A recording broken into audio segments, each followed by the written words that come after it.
হযরত খানজাহান আলী রহমাতুল্লাহের মাজার খুলনা বিভাগের বাগেরহাট জেলায় অবস্থিত।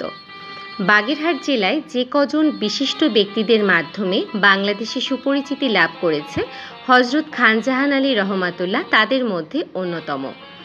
ভারতে জন্মগ্রহণ করলেও তিনি বাংলাদেশের যশোর বাগেরহাট অঞ্চলে আসেন ধর্মপ্রচার করতে। বাগেরহাটে নির্মাণ করেন স্মরণকালের বিখ্যাত মসজিদ ষাট গম্বুজ মসজিদ। এখানেই রয়েছে তার মাজার শরীফ।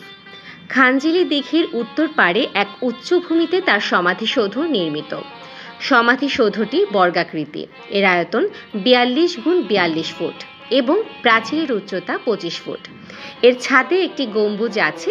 সমাধিসৌধের ভিতরে একটি প্রস্তর নির্মিত বেদিতে হযরত খানজাহান রহমাতুল্লাহের মাজার অবস্থিত। দরগাহ বা সমাধিসৌধের স্থাপত্য শিল্প অনেকটা ষাট গম্বুজের ন্যায়। শিলালিপিতে মৃত্যু তারিখ, দাফন তারিখ ছাড়াও আল্লাহর নাম, কোরআন শরীফের কয়েকটি সূরা এবং তার উপর আল্লাহর শান্তি বর্ষিত হোক ইত্যাদি লিপিবদ্ধ রয়েছে। প্রতিদিন দেশ বিদেশের বিভিন্ন স্থান থেকে জাতি ধর্ম নির্বিশেষে হাজার হাজার ভক্ত তার রুহানি দোয়া লাভের জন্য মাজার জিয়ারত করতে আসেন। এছাড়া প্রতি বছর 25শে অগ্রহায়ণ এই মহান সাধকের মাজার প্রাঙ্গণে বার্ষিক ওরস মুবারক এবং চৈত্র মাসের প্রথম পূর্ণিমায় বার্ষিক সম্মেলন উপলক্ষে এক বিরাট মেলা অনুষ্ঠিত হয়।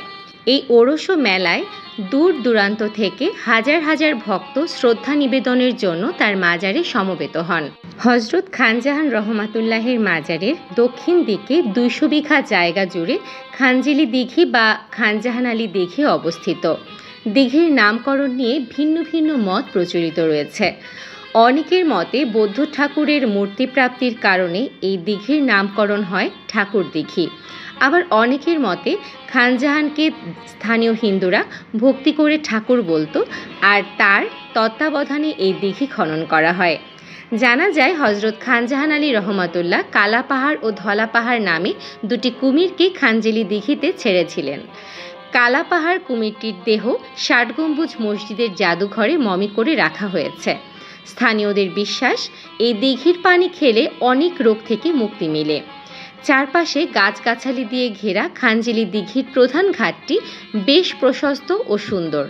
ছায়া সুনিবিড় নিরিবিলি এই পরিবেশে সময় কাটাতে অনেকেই দিঘির পাড়ে বেড়াতে আসেন।